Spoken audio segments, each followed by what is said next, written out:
नमो भगवते वासुदेवाय। आज हम श्री गर्ग संहिता के गोलोक खंड के चौथा अध्याय सुनेंगे। इसमें हम सुनेंगे नंद आदि के लक्षण, गोपीयूथ आदि का परिचय, श्रुति आदि के गोपी भाव की प्राप्ति के कारण भूत पूर्व प्राप्त वरदानों का विवरण। तो आइए शुरू करते हैं। श्री भगवान ने कहा, ब्रह्मन सुबल और श्रीदामा नाम के मेरे सखा नंद और उपनंद के घर पर जन्म धारण करेंगे। इसी प्रकार और भी मेरे सखा हैं जिनके नाम स्तोक, कृष्ण, अर्जुन एवं अंशु आदि हैं। ये सभी नौनंदों के यहाँ प्रकट होंगे। व्रज मंडल में जो 6 वृषभानु हैं उनके गृह में विशाल, ऋषभ, तेजस्वी, देवप्रस्थ और वरुथप नाम के मेरे सखा अवतीर्ण होंगे। श्री ब्रह्मा जी ने पूछा, देवेश्वर, किसे नंद कहा जाता है और किसे उपनंद तथा वृषभानु के क्या लक्षण हैं?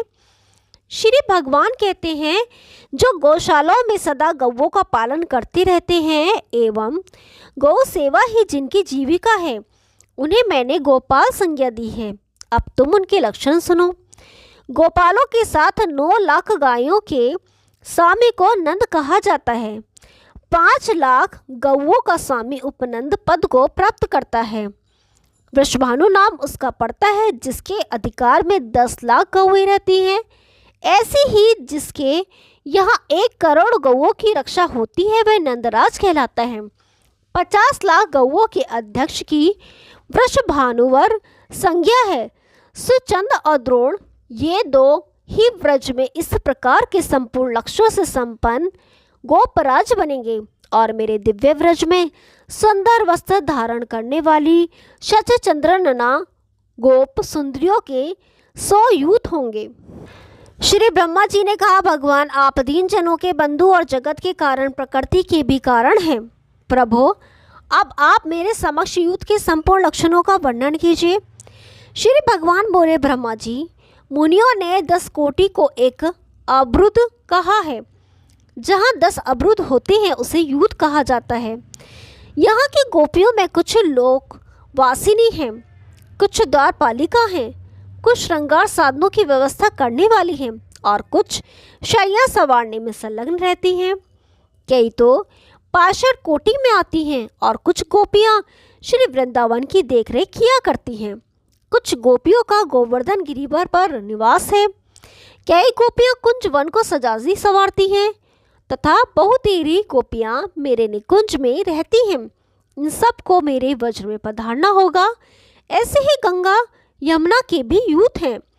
इसी प्रकार रमा, मधु, माधवी, विरजा, ललिता, विशाखा एवं माया के यूथ होंगे। ब्रह्मा जी, इसी प्रकार मेरे वज्र में 8, 16 और 32 सखियों के भी यूथ होंगे। पूर्व के अनेक युगों में जो श्रुतियाँ, मुनियों की पत्नियाँ, जनकपुर एवं कौशल देश की निवासिनी सुंदरियाँ, अयोध्या की महिलाएं, यज्ञ में स्थापित की हुई सीता और पुलिंद कन्याएं थीं तथा जिनको मैं पूर्ववर्ती युग युग में वर दे चुका हूँ, वे सब मेरे पुण्य में व्रज में गोपी रूप में पधारेंगी और उनके भी यूथ होंगे। श्री ब्रह्मा जी ने पूछा, पुरुषोत्तम, इन स्त्रियों ने कौन सा पुण्य कार्य किया है तथा इन्हें कौन कौन से वर मिल चुके हैं जिनके फलस्वरूप ये व्रज में निवास करेंगी? कारण आपका वह स्थान तो योगियों के लिए भी दुर्लभ है। श्री भगवान बोले, पूर्व काल में श्रुतियों ने श्वेत द्वीप में जाकर वहाँ मेरे स्वरूप भूत भूमा विराट पुरुष या परब्रह्म का मधुर वाणी में स्तवन किया। तब सहस्त्रपाद विराट पुरुष प्रसन्न हो गए और बोले, श्री हरि ने कहा, श्रुतियों, तुम्हें जो भी पाने की इच्छा हो वह वर मांग लो। जिनके ऊपर मैं स्वयं प्रसन्न होऊंगा उनके लिए कौन सी वस्तु दुर्लभ है? श्रुतियाँ बोली, भगवान, आप मन वाणी से नहीं जाने जा सकते, अतः हम आपको जानने में असमर्थ हैं। पुराण वेत्ता ज्ञानी पुरुष यहाँ जिसे केवल आनंद मात्र बताते हैं, अपने उसी रूप का हमें दर्शन कराइए। प्रभु, यदि आप हमें वर देना चाहते हो तो यही दीजिए। श्रुतियों की ऐसी बात सुनकर भगवान ने उन्हें अपने दिव्य गोलोक धाम का दर्शन कराया, जो प्रकृति से परे है। वह लोक ज्ञानानंद स्वरूप अविनाशी तथा निर्विकार है। वह वृंदावन नामक वन है जो काम पूरक कल्प वृक्षों से सुशोभित है। मनोहर निकुंजों से संपन्न वह वृंदावन सभी रीतियों में सुखदायी है। वहाँ सुंदर झरनों और गुफाओं से सुशोभित गोवर्धन नामक गिरी है। रत्न एवं धातुओं से भरा हुआ एवं श्रीमान पर्वत सुंदर पक्षियों से आवृत है। वहाँ स्वच्छ जल वाली श्रेष्ठ नदी यमुना भी लहराती है। उसके दोनों तट रत्नों से बंधे हैं। हंस और कमल आदि से वह सदा व्याप्त रहती है। वहाँ विविध रस रंग से उन्मत्त गोपियों का समुदाय शोभा पाता है। उसी गोपी समुदाय के मध्य भाग में किशोर वैसे सुशोभित भगवान श्री कृष्ण विराजते हैं। उन श्रुतियों को इस प्रकार अपना लोक दिखाकर भगवान बोले, कहो तुम्हारे लिए अब क्या करूं? तुमने मेरा यह लोक तो देख ही लिया, इससे उत्तम दूसरा कोई वर नहीं है। श्रुतियों ने कहा, प्रभु आपके करोड़ों कामदेवों के समान मनोहर श्री विग्रह को देखकर हमें कामिनी भाव आ गया है और हमें आपसे मिलने की उत्कृष्ट इच्छा हो रही है। हम विरहताप संतप्त हैं, इसमें संदेह नहीं है।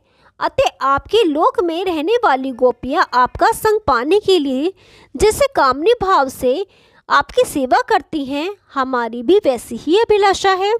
श्री हरि बोले, श्रुतियों तुम लोगों का यह मनोरथ दुर्लभ एवं दुर्घट है, फिर भी मैं इसका भली भांति अनुमोदन कर चुका हूँ, अतः वह सत्य होकर रहेगा।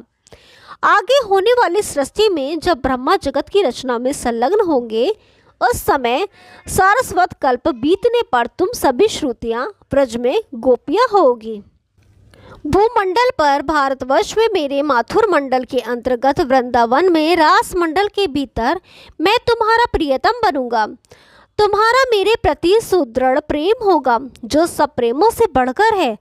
तब तुम सब श्रुतियाँ मुझे पाकर सफल मनोरथ होगी। श्री भगवान कहते हैं, ब्रह्मा जी पूर्व कल्प में मैंने वर दे दिया है, उसी के प्रभाव से वे श्रुतियाँ व्रज में गोपियाँ होंगी।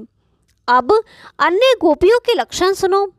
त्रेता युग में देवताओं की रक्षा और राक्षसों का संहार करने के लिए मेरे स्वरूप भूत पराक्रमी श्री रामचंद्र जी अवतरण हुए थे।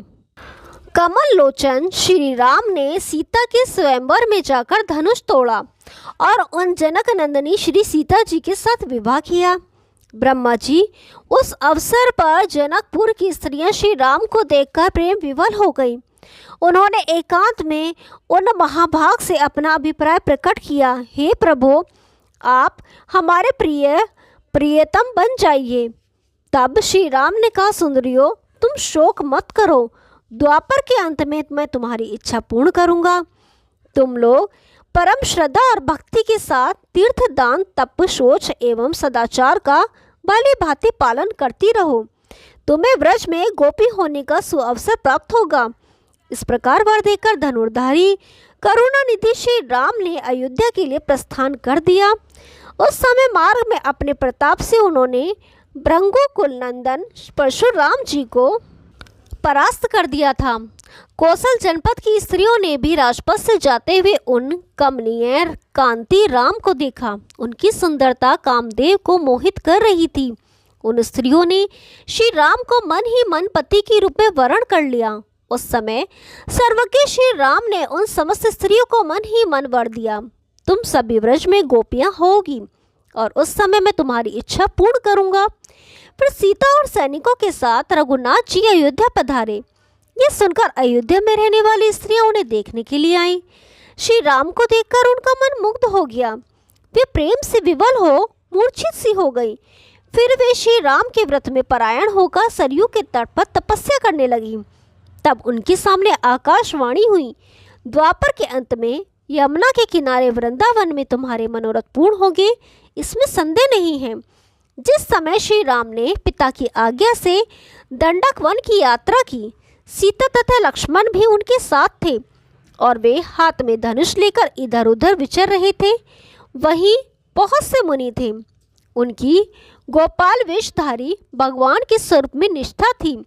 रासलीला के निमित्त वे भगवान का ध्यान करते थे। उस समय श्री राम की आयु अवस्था थी, युवा थी। वे हाथ में धनुष बाण धारण किए हुए थे। जटाओं के मुकुट से उनकी विचित्र शोभा थी। अपने आश्रम पर पधारे हुए श्री राम ने उन मुनियों का ध्यान लगाया। वे ऋषि लोग गोपाल वेशधारी भगवान के उपासक थे। अतः दूसरे ही स्वरूप में आए हुए श्री राम को देखकर सबके मन में अत्यंत आश्चर्य हो गया। उनकी समाधि टूट गई और देखा तो करोड़ों कामदेवों के समान सुंदर श्री राम दृष्टिगोचर हुए। तब वे बोल उठे, अहो, आज हमारे गोपाल जी वंशी एवं वैद के बिना ही पधारे हैं। इस प्रकार मन ही मन विचार कर सबने श्री राम को प्रणाम किया और उनकी उत्तम स्तुति करने लगे। तब श्री राम ने कहा, मुनियों, वर मांगो। यह सुनकर सभी ने एक स्वर से कहा, जिस भांति सीता आपके प्रेम को प्राप्त है वैसे ही हम भी चाहते हैं। श्री राम बोले, यदि तुम्हारी ऐसी प्रार्थना हो कि जैसे भाई लक्ष्मण है वैसे ही हम भी आपके भाई बन जाएं, तब तो आज ही मेरे द्वारा तुम्हारी अभिलाषा पूर्ण हो सकती है। किंतु तुमने तो सीता के समान होने का वर मांगा है, अतः यह वर महान कठिन और दुर्लभ है, क्योंकि इस समय मैंने एक पत्नी व्रत धारण कर रखा है। मैं मर्यादा की रक्षा में तत्पर रहकर मर्यादा पुरुषोत्तम भी कहलाता हूँ। अतएव तुम्हें मेरे वर का आदर करके द्वापर के अंत में जन्म धारण करना होगा और वहीं मैं तुम्हारे इस उत्तम मनोरथ को पूर्ण करूँगा। इस प्रकार वर देकर श्री राम स्वयं पंचवटी पधारे। वहाँ पर्णकुटी में रहकर वनवास की अवधि पूरी करने लगे। उस समय बीलू की स्त्रियों ने उन्हें देखा। उनमें मिलने की उत्कृष्ट इच्छा उत्पन्न होने के कारण वे प्रेम से विवल हो गईं। यहाँ तक कि श्री राम के चरणों की धूल मस्तक पर रखकर अपने प्राण छोड़ने के लिए तैयार हो गईं। उस समय श्री राम ब्रह्मचारी के वेश में वहाँ आए और इस प्रकार बोले, स्त्रियों, तुम व्यर्थ ही प्राण त्यागना चाहती हो, ऐसा मत करो। द्वापर के शेष होने पर वृंदावन में तुम्हारा मनोरथ पूर्ण होगा। इस प्रकार का आदेश देकर श्री राम का वह ब्रह्मचारी रूप वही अंतर्निहित हो गया। तत्पश्चात श्री राम ने सुग्रीव आदि प्रधान वानरों की सहायता से लंका में जाकर रावण प्रभृति राक्षसों को परास्त किया। फिर सीता को पाकर पुष्पक विमान द्वारा अयोध्या चले गए। राजा देवराज श्री राम ने लोकोपवाद के कारण सीता को वन में छोड़ दिया। अहो, भूमंडल पर दुर्जनों का होना बहुत ही दुखदायी है। जब जब कमल लोचन श्री राम यज्ञ करते थे तब तब विधि पूर्वक स्वर्णमयी सीता की प्रतिमा बनाई जाती थी। इसलिए श्री राम के वन में यज्ञ सीताओं का एक समूह ही एकत्र हो गया। ये सभी दिव्य चैतन्य घन स्वरूप होकर श्री राम के पास आई। उस समय श्री राम ने उनसे कहा, प्रियाओ, मैं तुम्हें स्वीकार नहीं कर सकता। ये सभी प्रेम परायणा सीता मूर्तियाँ दशरथ नंदन श्री राम से कहने लगी, ऐसा क्यों? हम तो आपकी सेवा करने वाली हैं। हमारा नाम भी मिथिलेश कुमारी सीता है और हम उत्तम व्रत का आचरण करने वाली सतियाँ भी हैं। फिर हमें आप ग्रहण क्यों नहीं करते? यज्ञ करते समय हम आपकी अर्धांगिनी बनकर निरंतर कार्यों का संचालन करती रही हैं। आप धर्मात्मा और वेद के मार्ग का अवलंबन करने वाले हैं। यह अधर्मपूर्ण बात आपके श्रीमुख से कैसे निकल रही है? यदि आप स्त्री का हाथ पकड़कर उसे त्यागते हैं तो आपको पाप का भागी होना पड़ेगा। श्री राम बोले, सतियों, तुमने मुझसे जो बात कही है वह बहुत ही उचित और सत्य है, परंतु मैंने एक पत्नी व्रत धारण कर रखा है। सभी लोग मुझे राश्री कहते हैं, अतः नियम को छोड़ भी नहीं सकता। एकमात्र सीता ही मेरी सहधर्मिणी है। इसलिए तुम सभी द्वापर के अंत में श्रेष्ठ वन वृंदावन में पधारना, वही तुम्हारी मनोकामना पूर्ण करूँगा। भगवान श्री हरि ने कहा, ब्रह्मन, वे यज्ञ सीता ही ब्रज में गोपियाँ होंगी। अन्य गोपियों का भी लक्षण सुनो। ओम नमो भगवते वासुदेवाय। 5वां अध्याय कल सुनाएंगे। इसमें हम सुनाएंगे भिन्न भिन्न स्थानों तथा विभिन्न वर्गों की स्त्रियों के गोपी होने का कारण एवं अवतार व्यवस्था का वर्णन। ओम नमो भगवते वासुदेवाय। तब तक के लिए नमस्कार।